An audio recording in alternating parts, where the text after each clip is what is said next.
udah join di Zoom kali ini. Oke, jadi sesuai judulnya kita hari ini akan bahas tentang tryout Eduka bareng aku Akbar. Dan sebelum kelas, aku harap kalian semua udah prepare ya teman-teman. Maksudnya udah prepare dalam segi mungkin udah siapin catatan, buku dan sebagainya, dan juga udah pada makan juga, dan juga semoga semangatnya lebih lagi nih, karena kan UTBK itu bentar lagi ya, kurang lebih 3 bulanan lagi atau 2 bulanan lagi. Ini kan udah bentar ya teman-teman, ini kan udah Februari ya teman-teman. Jadi harapannya buat teman-teman semua tambah semangat lagi nih buat persiapan UTBK-nya. Salah satunya dengan ikut-ikut tryout kayak yang udah diadain sama PJJ yang berkolaborasi sama Eduka kemarin. Oke, itu aja mungkin perkenalan singkatnya. Aku Akbar, mahasiswa hubungan internasional di Universitas Lampung. Kalau kalian mau tanya-tanya tentang HI, bisa banget DM aku nanti. Oke. Mungkin kita masuk ke soal yang pertama. Oh iya, kalau misalkan kalian mau nanya atau mau atau apa, bisa on mic langsung aja ya kalau misalkan ada pertanyaan nih. Oke, kita masuk ke bahasan yang pertama atau soal nomor 76. Sesuai urutan tryout-nya teman-teman. Soalnya tokoh dari Yunani kuno yang menulis perang Peloponnesos adalah, mungkin ada yang bisa jawab sebelum aku bahas. Oke, mungkin kita bahas langsung aja ya teman-teman. Apa sih perang Peloponnesos ini? Oke, jadi singkatnya teman-teman, perang Peloponnesos ini merupakan konflik antara Sparta dan Athena. Apa sih Kak Sparta dan Athena itu? Jadi Sparta dan Athena itu merupakan dua kekuatan atau dua kubu yang mana itu sama-sama kuat pada era Yunani kuno. Itu bisa diperkirakan di abad ke-5 sebelum Masehi ya teman-teman. Jadi dua kubu ini ibaratnya yang sangat mendominasi pada era itu, pada era Yunani kuno. Dan penyebab atau pemicu konflik dari perang ini yaitu karena sebenarnya Athena ini yang duluan, ibaratnya tuh yang duluan berjaya atau yang duluan kuat. Terus muncullah si Sparta ini teman-teman. Si Sparta ini ibaratnya tuh kemampuan atau kekuatannya itu menyandingi si Athena ini. Makanya si Athena ini agak was-was nih. Wah, kayaknya kita ada lawan nih, itu Sparta. Jangan sampai dia bisa menyamai kita dan mengambil alih dominasi daripada Yunani kuno pada saat itu. Makanya Athena ini takut dan disitulah mulai munculnya perang Peloponnesos. Kalau itu secara singkatnya ya teman-teman. Dan juga Sparta ini dulunya itu kuat banget di bidang laut. Jadi mereka punya kapal laut yang canggih pada era itu, dan juga itu menjadi salah satu ketakutan dari Athena itu sendiri. Dan itu hanya secara singkatnya teman-teman. Kalau kalian baca mungkin di website atau di buku, perang ini itu nggak serta-merta gini aja gitu. Jadi ada bumbu-bumbunya atau ada si Sparta awalnya itu membela kubu A, awalnya itu misalkan kubu A dan kubu B berantem, terus si kubu A ini sama si Sparta dan si Athena ini sama si kubu B gitu membelanya. Jadi itulah pemicu konflik. Pokoknya agak sedikit ribet. Mungkin kalau kalian baca bisa di website atau di buku ya teman-teman. Nah, kalau di soal ini yang ditanya itu siapa yang menulis nih perang Peloponnesos. Jadi jawabannya itu adalah C, teman-teman. Thucydides. Oke, kalau kalian mau tahu, ini gambar dari Bapak Thucydides ini. Oke, mungkin bisa kita lanjut ya teman-teman. Kalau kalian ada pertanyaan, mungkin bisa langsung di on mic aja ya teman-teman. Oke, kita lanjut ke soal 77 atau soal nomor 2 teman-teman.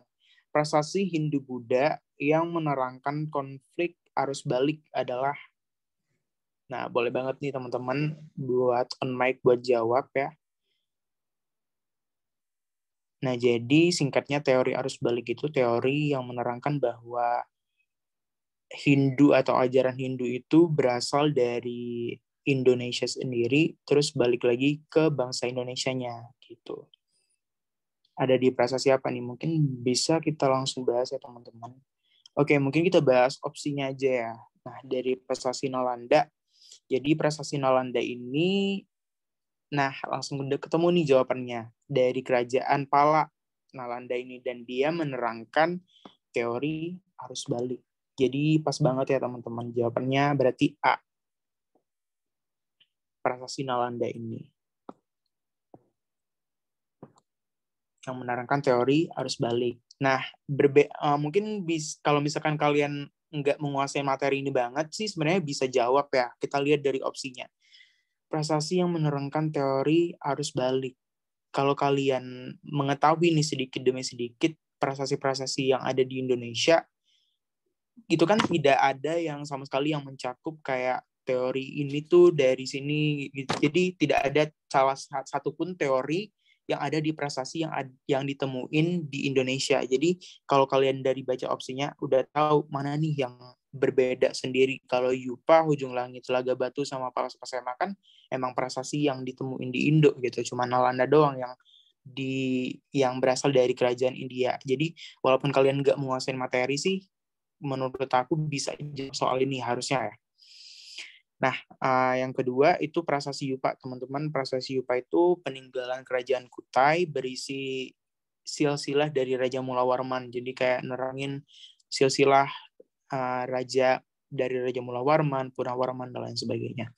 Dan yang ke opsi C itu prasasti Ujung Langit. Jadi prasasti Ujung Langit itu peninggalan kerajaan Sriwijaya yang ditemuin di Lampung Barat. Jadi sebenarnya Sriwijaya, kalau kita ngomong Sriwijaya itu nggak hanya di Palembang ya teman-teman pusatnya. Kan banyak orang yang bilang kalau oh ya Sriwijaya itu kan di Sumatera Selatan. Emang benar itu pusatnya, tapi sesungguhnya itu kerajaan Sriwijaya itu sangat luas sekali, bahkan sampai ke Lampung dan juga sampai ke Bangka Belitung sana. Jadi pada saat itu memang kerajaan ini tuh kerajaan yang sangat besar dan sangat menguasai Nusantara lah istilahnya. Terus yang selanjutnya itu prasasti Telaga Batu, teman-teman. Jadi prasasti Telaga Batu itu sama kayak di Hujung Langit ini. Oh ya, yang Hujung Langit tadi isinya itu pemberian tanah sima supaya dipergunakan untuk memelihara bangunan suci. Jadi kayak prasasti yang berisi perintah untuk merawat bangunan-bangunan suci atau tempat ibadah gitulah istilahnya. Nah, terus prasasti Telaga Batu ini sama kayak Hujung Langit tadi, peninggalan dari kerajaan Sriwijaya, teman-teman, berisi kutukan terhadap siapa saja yang bertindak jahat dan tidak taat kepada raja. Jadi kayak berisi larangan atau kutukan gitulah ya. Kalau misalkan orang yang nggak patuh terhadap raja, ada hukumannya gitu, ada kutukannya gitulah pokoknya.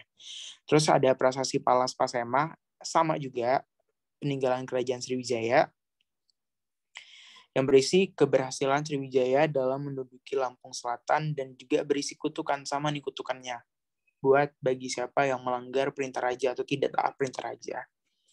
Oke, mungkin jelas ya teman-teman penjelasan aku. Jadi jawabannya itu A, prasasti Nalanda. Kalau kalian ada bingung atau apa, bisa langsung di on mic aja teman-teman. Oke, mungkin kita lanjut ke soal selanjutnya. Berikut ini merupakan penyebab terjadinya reformasi gereja di Eropa pada abad ke-16 dan ke-17 kecuali. Ini ada yang bisa jawab nih. Dari opsi kelima ini, apa yang enggak termasuk penyebab adanya reformasi gereja. Jadi teman-teman singkatnya, reformasi gereja itu kan sebuah reformasi yang mana mereka udah nganggep kayak, oh kok kayaknya ajaran ini tuh agak melenceng ya, ajaran sekarang ini kayak nggak sesuai sama Alkitab atau nggak sesuai sama pedoman gereja gitu. Kenapa kok ajaran ini tuh menyimpang? Jadi adanya reformasi gereja ini teman-teman di abad ke-16, berarti sekitar 1700-an lah ya gitu. Ya mungkin bisa kita langsung bahas aja teman-teman. Jadi di sini penyebab adanya reformasi gereja itu pertama adanya penyimpangan teman-teman. Adanya penyimpangan yang dilakukan gereja atau gereja Katolik atau Nasrani atau sekarang itu bisa kita sebut Protestan lah ya. Penjualan surat pengampunan dosa. Nah, karena kan kalau kalian tahu kalau di agama mungkin Katolik atau Nasrani itu kan nggak ada ya teman-teman penjualan surat pengampunan dosa. Makanya dianggap melenceng atau dianggap menyalahi aturan gitu pada masa itu. Yang kedua, bukan kedua sih, subpoin kedua maksudnya kampanye indulgensi atau pengampunan dosa untuk biaya pembangunan gereja dengan menyumbang sejumlah uang gitu. Terus selanjutnya berkembangnya paham humanisme yang memungkinkan orang untuk mempelajari ajaran Yesus yang asli yang tertulis dalam bahasa Yunani kuno. Hal itu menyebabkan orang tahu bahwa ajaran diberikan oleh gereja asalnya tidak sesuai dengan ajaran Yesus yang asli. Nah, itu juga termasuk salah satu ininya teman-teman, penyebab dari reformasi gereja ini. Karena kan pada abad tersebut kan sudah ada ajaran Nasrani atau yang kita tahu sekarang Protestan ya teman-teman. Nah, sudah ada orang yang kayak memberitahu ajaran sumber sebenarnya yaitu Katolik itu. Jadi takutnya orang-orang tidak percaya lagi nih kepada Nasrani, makanya adanya reformasi gereja itu. Paham Yunanisme ini akar permasalahannya juga gitu. Terus yang selanjutnya munculnya negara-negara nasional di Eropa tidak lagi mentaati paus di Roma. Jadi munculnya negara-negara nasional. Jadi sudah ibaratnya tuh zamannya sudah cukup maju dan orang-orang kebanyakan di Roma itu di Eropa itu tidak lagi percaya kepada agama atau tidak ada lagi yang mempercayai ajaran paus di Roma. Makanya khawatir nih pada saat itu kayak oh ya udah kita harus melakukan reformasi gereja supaya nantinya ajaran Nasrani itu bisa kembali ke jalan yang seharusnya seperti itu. Nah, kalau kita lihat di opsinya kecuali yang A, kekuasaan absolut yang dijalankan oleh paus, ini nggak ada hubungannya sama reformasi gereja ya teman-teman. Jadi ini salah. Perselisihan paham dan pandangan di kalangan umat benar, bisa kita lihat di poin yang kedua. Kurang cakapnya para pemimpin agama, ini juga salah satu penyebab reformasi gereja, teman-teman. Penjualan surat pengampunan dosa sudah jelas sekali. Turut campurnya raja terhadap kehidupan beragama. Ini juga iya.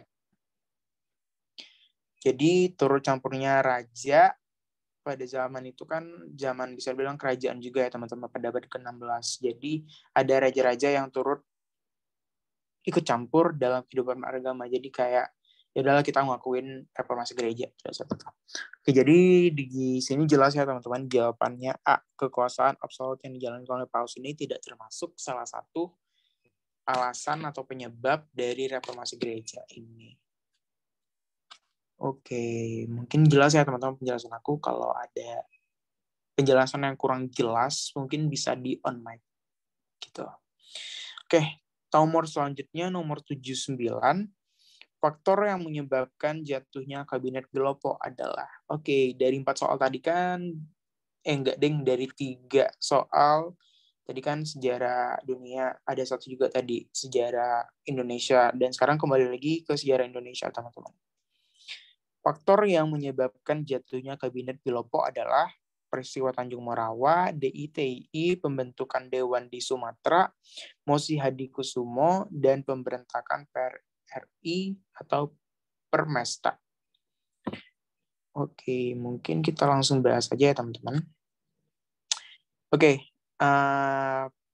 Jadi kalau kalian nggak tahu, kabinet Belopo itu salah satu kabinet pada era demokrasi liberal atau era demokrasi liberal, yang mana Wilopo ini merupakan kabinet ketiga jatuhnya. Yang pertama itu ada Nasir Sukiman Wilopo yang ketiga, yang mana mungkin aku jelasin singkat aja. Kalau pada zaman demokrasi liberal itu memang kabinetnya tuh agak banyak walaupun masanya cuma 10 tahun dari 1950 sampai 1959, tapi kabinetnya itu bisa bilang banyak, 7 kabinet pada saat itu karena memang berganti-ganti teman-teman.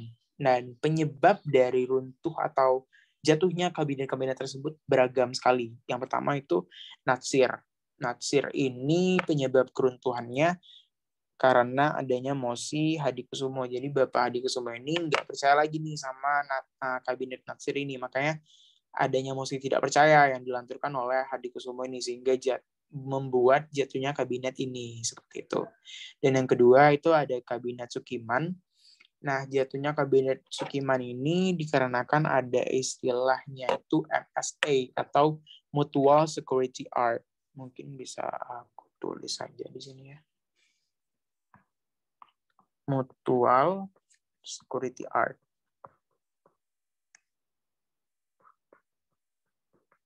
Apa sih Kak Mutual Security Art atau MSA ini? Jadi MSA ini merupakan perjanjian security-nya ya. Perjanjian antara Indonesia dan Amerika Serikat terkait tentang keamanan gitulah pokoknya. Dan kenapa ini bisa jadi salah satu bentuk cara hal yang menyebabkan kabinet Sukiman ini jatuh karena Mutual Security Art ini dianggap kayak kita terlalu condong ke barat, kita terlalu memihak ke barat, padahal kan Indonesia harusnya non-blok ya, tidak memihak salah satu blok. Dan kenapa kok ini udah kerjasama aja sama Amerika atau udah sama pihak barat seperti itu, tidak sesuai sama prinsip Indonesia yang awalnya non-blok, jadi jatuhlah mesti tidak percaya juga karena adanya MSA ini. Oke, terus yang ketiga itu Wilopo. Nah, Wilopo ini konflik Tanjung Morawa ya teman-teman. Nah, kalau kalian bisa lihat di sini yang hijau-hijau ini, nah kabinet Wilopo kejatuhannya itu peristiwa Tanjung Morawa. Dan Tanjung Morawa itu apa sih peristiwanya? Tanjung Morawa itu konflik antara aparat kepolisian dengan para petani. Jadi permasalahan ini lebih ke masalah lahan ya teman-teman. Jadi aparat kepolisian menjalankan tugasnya untuk kayak menggusur atau memakai lahan itu untuk kepentingan negara, dan petani ini dia ingin haknya itu nggak diambil seperti itu. Jadi adanya peristiwa Tanjung Morawa sehingga jatuhnya kabinet Wilopo sampai segitunya teman-teman. Jadi kalau misalkan kita lihat di sini berarti jelas ya karena adanya peristiwa Tanjung Morawa teman-teman. Oke, C A. Oke, mungkin bentar aku masuk ke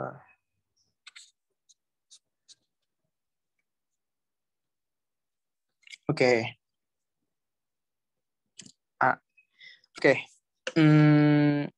Yang selanjutnya itu Kabinet Ali. Ali itu karena adanya konflik antara TNI AD dengan pemerintah, teman-teman. Dan yang selanjutnya itu Burhanuddin. Nah, Burhanuddin Harahap ini agak beda ya teman-teman dari kabinet lain, karena Burhanuddin Harahap ini jatuhnya itu karena emang tugasnya itu udah dianggap selesai. Tugasnya itu apa sih Kak? Tugasnya itu emang mengadakan pemilu teman-teman. Jadi kan salah satu keberhasilan Burhanuddin ini kabinetnya itu emang ini ya pemilu ya gitu. Jadi kalau udah ngadu pemilu ya udah dianggapnya udah selesai tugasnya. Oke. Selanjutnya kabinet Ali, teman-teman, Ali 2.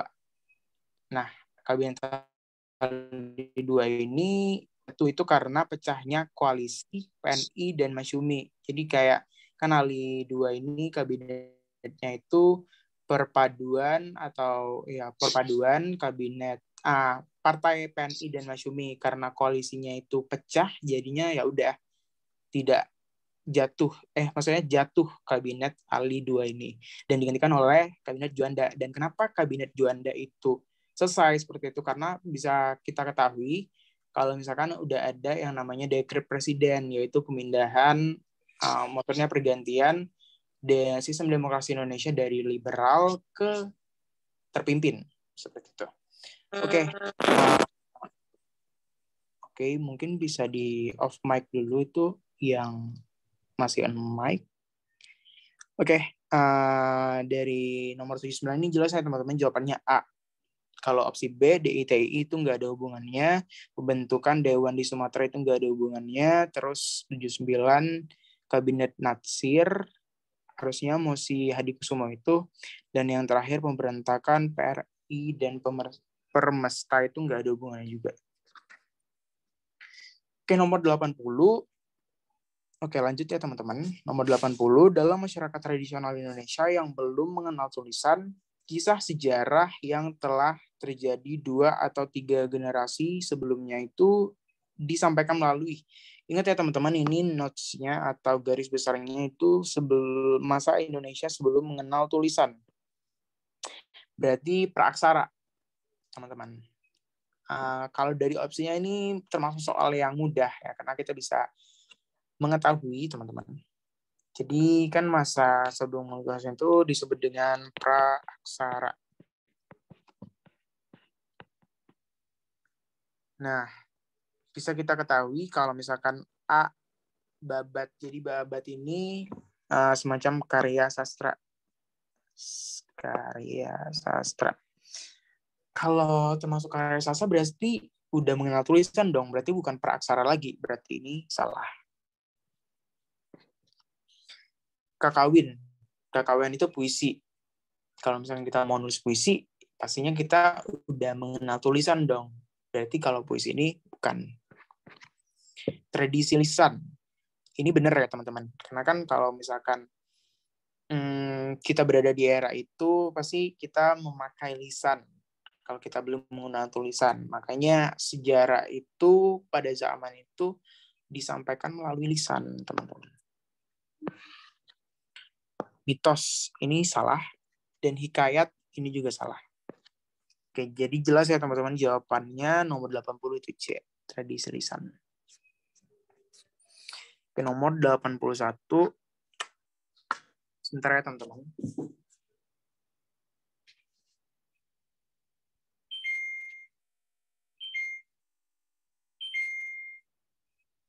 Oke, lanjut. Nomor 81, VOC mampu menguasai perdagangan cengkeh di Kepulauan Maluku Utara karena... Oke, mungkin ada yang mau jawab. Oke, mungkin langsung kita bahas aja. Jadi jawaban dari soal ini tuh A ya teman-teman, mengadakan kontrak perjanjian dengan penguasa lokal. Jadi salah satu ciri perdagangan VOC itu partnership, teman-teman, kemitraan. Jadi VOC ini mengupayakan suatu sistem monopoli atas rempah-rempah dengan cara membina kemitraan dengan para penguasa lokal. Jadi buat VOC ini untung, mereka itu berkolaborasi atau berpartnership sama pengusaha-pengusaha lokal atau penguasa lokal. Sampai sekitar pertengahan abad ke-16, kemitraan itu berhasil dibangun karena para penguasa lokal itu membutuhkan VOC untuk menerangi bangsa Portugis. Dan juga pihak VOC juga berkepentingan secara ekonomis maupun secara politis untuk memerangi bangsa Portugis. Hal ini disebabkan adanya kepentingan bersama dalam menghadapi Portugis, walaupun para pihak VOC ini ada tambahan kepentingan dagang, sedangkan para pihak penguasa lokal praktis unsur ekonomi itu tidak ada. Oke, jadi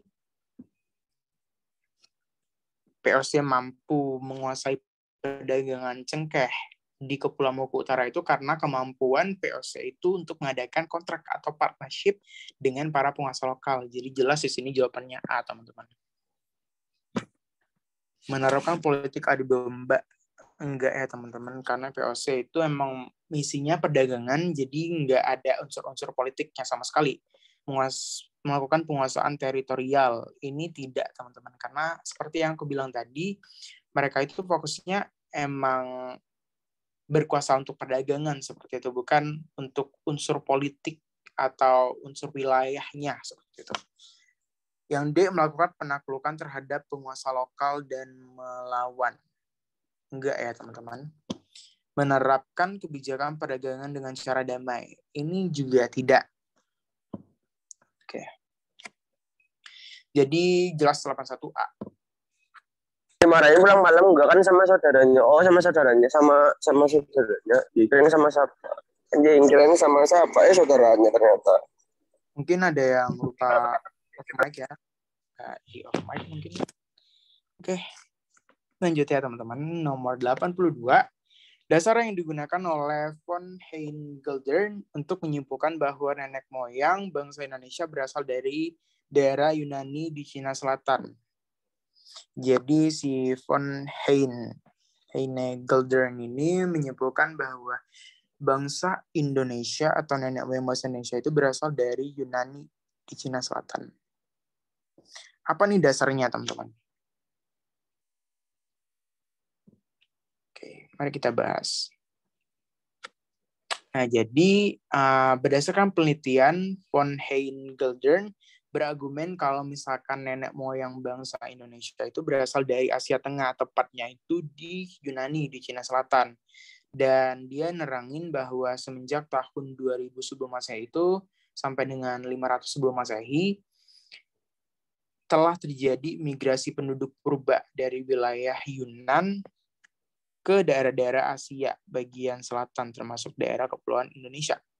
Jadi beliau ini menerangkan bahwa pada saat itu ada perpindahan nih, ada migrasi dari penduduk purba dari wilayah Yunan ke Asia bagian selatan termasuk di Indonesia. Dan kalau misalkan kita temui bahwa kalau misalkan ini tuh bisa dilihat dari bahasanya ya teman-teman. Pendapat von Heine-Geldern ini dilatar belakangi oleh penemuan banyak peralatan manusia purba masa lampau yang berupa batu beliung berbentuk persegi di seluruh wilayah Indonesia meliputi Sumatera, Jawa, Kalimantan, dan Sulawesi. Peralatan manusia purba ini sama persis dengan peralatan manusia purba di wilayah Asia seperti Myanmar. Nah, jadi ada kemiripan daripada peralatan manusia purba yang ditemuin di daerah-daerah Asia. Makanya beliau itu berargumen nih bahwa kayaknya sama nih alat penemuan manusia purbanya. Jadi kayak ya mungkin dari Cina Selatan kali ya, dari Yunani kali ya gitu. Kayaknya ada argumen nih bahwa Indonesia itu bahasa Indonesia berasal dari Yunani, Cina Selatan. Dan juga selain itu apa sih? Dan dia menyimpulkan juga bahwa kesemua bahasa daerah Indonesia ini memiliki 113 bahasa daerah. Dan dia percaya atau dia menyatakan awalnya bahwa bahasa daerah tersebut itu bersumber pada satu rumpun bahasa yang dinamai bahasa Austronesia. Nah, jadi jelas banget ya di akhir kalau misalkan dasar dia nyatain teori itu karena yang satu, karena dibilangnya bahwa alat-alat dari penemuan manusia purba itu mirip sama yang ada di daerah-daerah di Asia seperti itu, Asia seperti Myanmar, Asia Tenggara lah ya. Dan kalau yang kedua argumennya itu didasari oleh dia melihat bahwa kayak bahasa daerah di Indonesia, khususnya di Indonesia itu kayaknya sumbernya itu satu ya, dan yang mana dia percaya atau dia menjelaskan kalau misalkan teori bahasa tersebut itu bersumber dari Yunani, persebaran bahasa Austronesia. Oke, jadi jawabannya jelas di sini ya teman-teman. A. Oke, mungkin bisa kita lanjut teman-teman ke soal selanjutnya. Historiografi merupakan salah satu langkah dalam metode sejarah yang bentuk kegiatannya itu berupa, mungkin ada yang bisa jawab teman-teman. 5, 4, 3, 2, 1. Ada kayak nggak ada. Oke, mungkin kita langsung bahas aja. Oke, jadi kalau misalkan kita mau ngebuat suatu penelitian dalam sejarah itu prosesnya nggak gampang teman-teman, karena ada berapa step yang harus kita lalui itu, dan jenis-jenis atau step-step itu yang pertama itu mengumpulkan sumber atau yang bisa disebut dengan heuristik. Heuristik itu mengumpulkan sumber teman-teman, dan heuristik ini sumbernya itu apa aja sih Kak? Ada sumber tertulis dan juga sumber lisan. Sumber tertulis bisa kita lihat kayak mungkin catatan-catatan atau prasasti, candi, dan lain sebagainya. Candi nggak ding, prasasti. Pokoknya yang ada unsur tertulis yang bisa menjadi penunjuk sejarah lah seperti itu. Dan sumber lisan bisa dari wawancara ke orang-orang terdahulu yang hidup di zaman itu dan lain sebagainya. Dan sumber tertulis ini kita bisa lihat ada 2 jenis, ada primer dan juga ada sekunder. Kalau primer itu bukti atau sumber utama, teman-teman, seperti namanya. Kalau misalkan sekunder itu sumber yang mana pendukung lah ya, sumber pendukung daripada sumber poin yang intinya seperti itu. Yang kedua ada verifikasi. Jadi kalau misalnya kita udah ketemu nih sumber-sumber, kita nggak mungkin memakai sumber itu sebagai sumber sejarah. Kita harus verifikasi. Oh bener nggak sih ini? Kok bener nggak sih itu? Gitu. Verifikasi kritik atau penelitian kembali. Gimana cara mereka memverifikasi? Yaitu ya dengan kritik itu dan dengan penelitian kembali atau di cross check lagi sumbernya. Nah, ada 2 jenis, ada extern dan juga intern. Kalau extern itu lebih ngebahas substansi, atau bahasa gampangnya apa ya, substansi itu isinya dari sumber itu. Kayak gimana autentitasnya, gimana originalitasnya, gimana integritasnya. Jadi benar-benar harus diverifikasi itunya, originalitasnya, integritas dan autentitasnya. Dan kalau intern itu lebih kepada bukan substansinya, di luar substansi. Kayak misalkan sumber apakah ini resmi atau formal, dan juga apakah ini sumber tidak resmi atau informal, dan juga dilihat juga kredibilitas daripada sumber itu seperti apa. Ini kita langsung masuk yang selanjutnya, interpretasi atau penafsiran terhadap suatu peristiwa.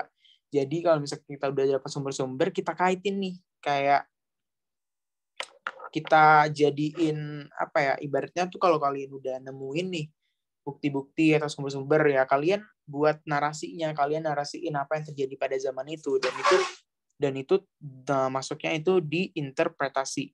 Dan juga jenis-jenis interpretasi ini ada yang objektif, ada yang deskriptif, dan juga ada yang selektif. Dan terakhir itu historiografi. Nah, historiografi ini ibaratnya tahap finalnya. Kalian udah jadi nih sejarahnya seperti itu. Udah jadi, ibaratnya udah jadi bukunya lah buat pengetahuan atau buat sejarah seperti itu. Oke, kita kembali ke soal, teman-teman. Historiografi, dia nanyain historiografi yang mana, yang ini tadi ya. Nah, A, pembandingan sumber sejarah kurang tepat. B, pemilihan sumber sejarah kurang tepat juga. Penelusuran sumber sejarah kurang tepat. Penafsiran terhadap fakta sejarah kurang tepat. Nah, yang E yang benar. Penulisan kembali peristiwa sejarah. Jadi jawabannya itu adalah E, teman-teman. Oke, mungkin kalau yang nanya atau masih kurang jelas yang di kolom chat, mungkin aku bukanya habis pembahasan soal ini, baru aku balik lagi ya teman-teman, karena emang ini nggak bisa lihat chat kalian gitu. Jadi kalau misalkan ada yang mau nanya, itu bisa on mic aja sih, atau enggak di chat, tapi aku bukanya nanti gitu di akhir sesi. Oke, lanjut kita ke soal yang nomor 84, berarti ini soal ke-8 atau 9 ya, 8 ding. Ya, 9 nih, 9. Upaya Presiden Truman dalam memulihkan ekonomi dan membendung penyebaran pengaruh komunis di Asia dilakukan dengan program. Oke. Mungkin kita bahas per opsinya ya. Kalau grant in IT itu bantuan ekonomi dengan kewajiban mengembalikan berupa dolar atau dengan membeli barang-barang di Amerika Serikat. Berarti tidak tepat ya teman-teman. Terus yang B, 4-point program for the economic development in Asia, itu program bantuan ekonomi buat AS di masa Perang Dingin untuk membendung pengaruh dari komunis. Nah, langsung ketemu nih jawabannya, itu berarti B, teman-teman. Jawaban dari soal ini itu B, karena cocok nih.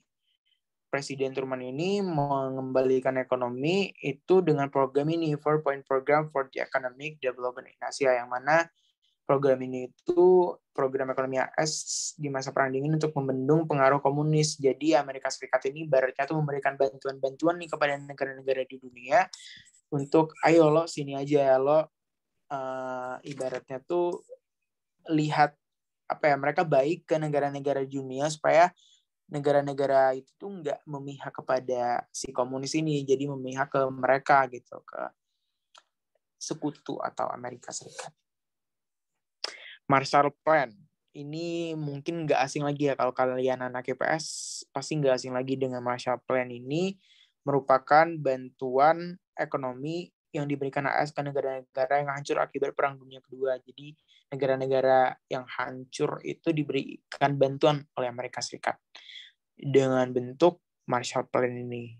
Truman Doctrine ini lebih bukan program ya teman-teman, tapi pernyataan dari Presiden Truman soal AS ini memberi bantuan ekonomi dan militer bagi Turki dan Yunani yang sedang berada di bawah ancaman komunisme Uni Soviet. Mungkin kalau misalkan soal ini agak keliru, maksudnya agak apa ya, mengecoh teman-teman. Kalau di sini ada Truman juga, jadi kemungkinan besar kalian bakal jawab Truman kalau kalian tidak paham dengan substansi materinya seperti itu. Tapi jawaban yang benarnya itu B, programnya. Oke, yang terakhir Colombo Plan. Ini juga nggak asing sama kayak Marshall Plan tadi. Itu lebih ke pembangunan sumber daya manusia di kawasan Asia Pasifik. Oke, jelas ya teman-teman? Jadi jawabannya B, nomor 84. Kita lanjut ke soal selanjutnya.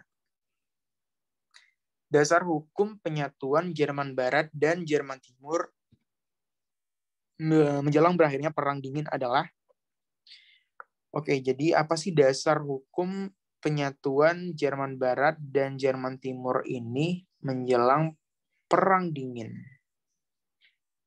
Ayo. Oke, langsung aja ya teman-teman. Kalau misalkan opsi A, Perjanjian San Francisco. Perjanjian San Francisco itu perjanjian antara Sekutu dan Jepang. Jadi salah ya teman-teman. Dan yang ke B, Perjanjian Potsdam. Perjanjian Potsdam itu kesepakatan untuk berakhirnya Perang Dunia Kedua. Nggak ada Jerman-Jermannya ya teman-teman. Salah berarti. Terus yang ke C, Perjanjian Paris. Perjanjian global untuk mengatasi perubahan iklim. Ini juga nggak ada hubungannya sama penyatuan Jerman Barat dan Jerman Timur. Yang D, Versailles. Perjanjian damai antara Sekutu dan Jerman. Ini ada sangkut pautnya dengan Jerman, tapi tidak membahas penyatuan Jerman Barat dan Jerman Timur. Jadi jawabannya itu E, teman-teman. Perjanjian 2+4. Yang mana reunifikasi Jerman itu ditandai dengan penjebolan tembok Berlin. Yang sebelumnya itu diawali dengan perjanjian ini, 2+4 ini. Sedangkan perpecahan Jerman terjadi pasca Perang Dunia Kedua akibat perjanjian Potsdam. Oke, jelas ya teman-teman. Jadi soal nomor 85 ini jawabannya E. Dasar hukum penyatuan Jerman dan Jerman Timur menjelang berakhirnya Perang Dingin itu perjanjian 2+4. Oke, lanjut ke soal nomor 11 atau nomor 86. Kegagalan penyerangan Sultan Agung terhadap Belanda di Batavia yang kedua disebabkan oleh, oke, mungkin langsung kita bahas saja. Apa nih yang menyebabkan gagal penyerangan Sultan Agung terhadap Belanda di Batavia yang kedua? Oke, jadi ini udah ada sebab-sebabnya ya teman-teman. Yang pertama karena kalah persenjataan, karena senjata Indonesia pada saat itu belum cukup mumpuni, kekurangan bahan makanan, juga lumbung padi kita yang dibakar,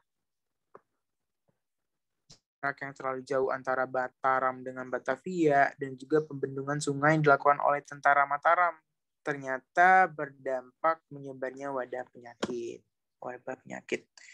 Oke, kalau misalkan kita lihat di opsi ini, apa nih kegagalan penyerangan Sultan Agung terhadap Belanda?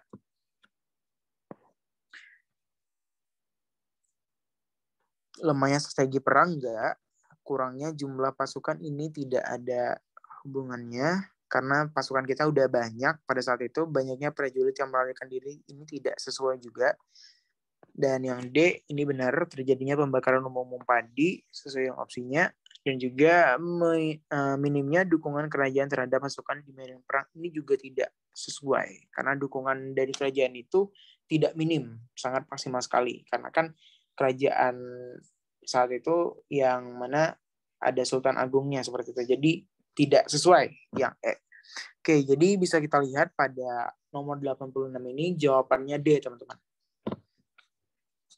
Oke, lanjut ke soal nomor 12 atau 87.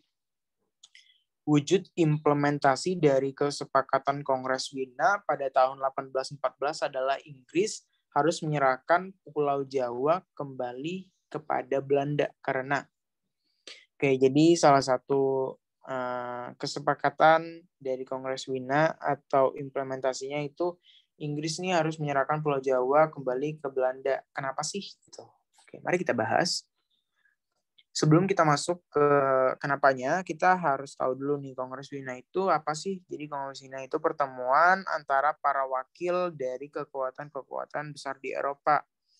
Pertemuan ini dipimpin oleh negarawan Australia, Clemens Wenzel von Metternich, yang diadakan di Wina, Austria pada 1 September 1814 hingga 9 Juni 1815. Tujuannya itu untuk menentukan kembali peta politik di Eropa setelah kekalahan Prancis hingga berakhirnya kekuasaan Napoleon pada musim semi sebelumnya. Nah, kesepakatan ini juga menyangkut Inggris dan Belanda, teman-teman. Kenapa sih seperti itu? Oke, jadi kita masuk ke soalnya. Kenapa Inggris harus menyerahkan Pulau Jawa kembali kepada Belanda? Itu kenapa sih? Jawabannya yang benar A. Kita bahas dulu teman-teman poin-poinnya. A. Sistem penjajahan Inggris tidak cocok dilaksanakan Pulau Jawa. Kalau misalkan tidak cocok, enggak ya teman-teman. Tidak sama sekali. Tidak ada cocok-menyocoknya seperti itu. B. Belanda memaksa Inggris menyerahkan Pulau Jawa kembali kepada mereka. Memaksa Inggris ini juga kurang tepat ya teman-teman, karena kan sebenarnya Inggris harus menyerahkan Pulau Jawa kembali kepada Belanda. Ini malah Belanda memaksa Inggris menyerahkan Pulau Jawa kembali kepada mereka. Ini tidak, karena tidak ada unsur pemaksaan sama sekali. Terus yang C, sebelum Napoleon berkuasa, Pulau Jawa merupakan milik Belanda, bukan milik Inggris. Jawabannya yang benar ini, teman-teman. Yang D, Inggris sudah mendapatkan Malabar di India. Ini juga tidak ada hubungannya dengan Malabar. Yang E, Inggris telah berhasil membangun pos perdagangan penting di Singapura. Ini juga tidak sesuai.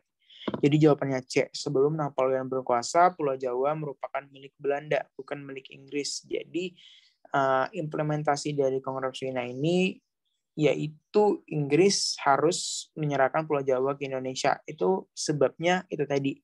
Karena sebetulnya Pulau Jawa itu merupakan milik daripada kekuasaan Belanda sebelum Napoleon ini berkuasa. Gitu. Oke, mungkin jelas ya teman-teman, semoga jelas juga. Dan kita bahas nomor selanjutnya.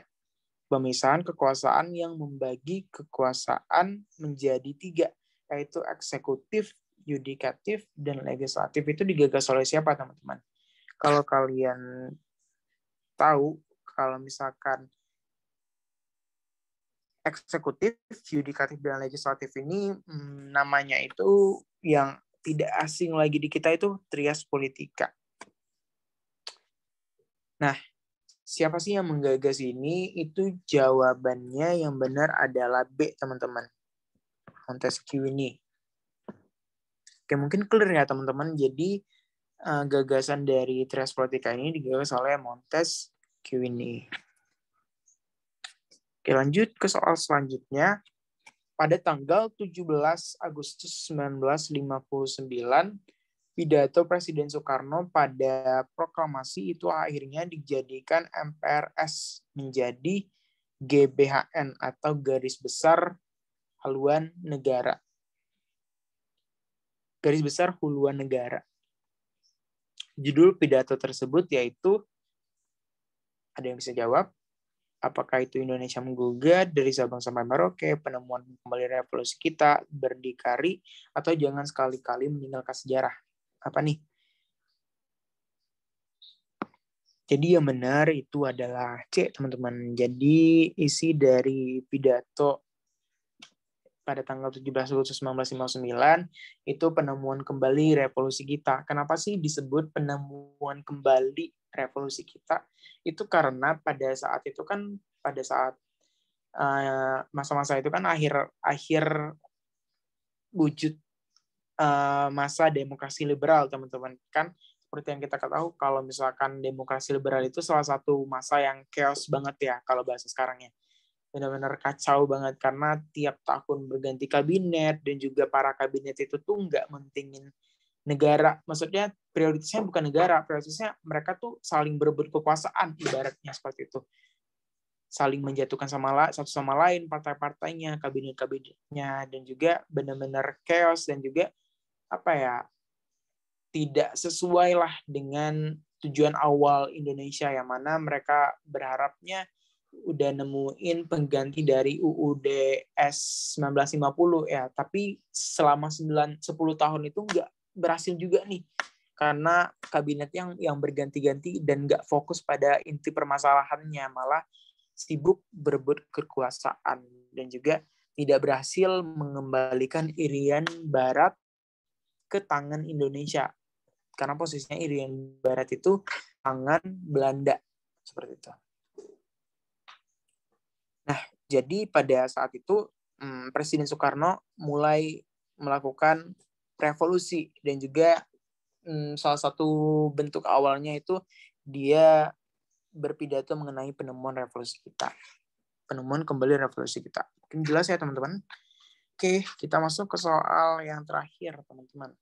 Maklumat pemerintah pada tanggal 5 Oktober 1945 itu berisi tentang apa? Oke, maklumat yang pertama, A, KNIP memiliki tugas legislatif tidak sesuai, pembentukan Tentara Keamanan Rakyat. Yup, jawabannya B. Ibu kota RI pindah dari Jakarta ke Yogyakarta? Enggak, kan? Isinya bukan itu. Pembentukan partai-partai politik ini juga bukan. Dan perubahan sistem presidensial menjadi parlementer. Ini bukan juga. Jadi jawabannya B, pembentukan Tentara Keamanan Rakyat. Sebenarnya bukan membentuk sih, teman-teman, tapi pemindahan dari Badan Keamanan Rakyat menjadi Tentara Keamanan Rakyat. Jadi dari BKR ke TKR, karena pada saat itu kita harus perlu wadah untuk pertahanan Indonesia, yaitu Tentara Keamanan Rakyat ini, yang mana menjadi cikal bakal dari TNI yang kita kenal pada saat ini, atau Tentara Nasional Indonesia. Itu awal mulanya itu dari TKR ini, teman-teman, dari Tentara Keamanan Rakyat. Oke, mungkin ini dulu ya, teman-teman, materi kita pada hari ini.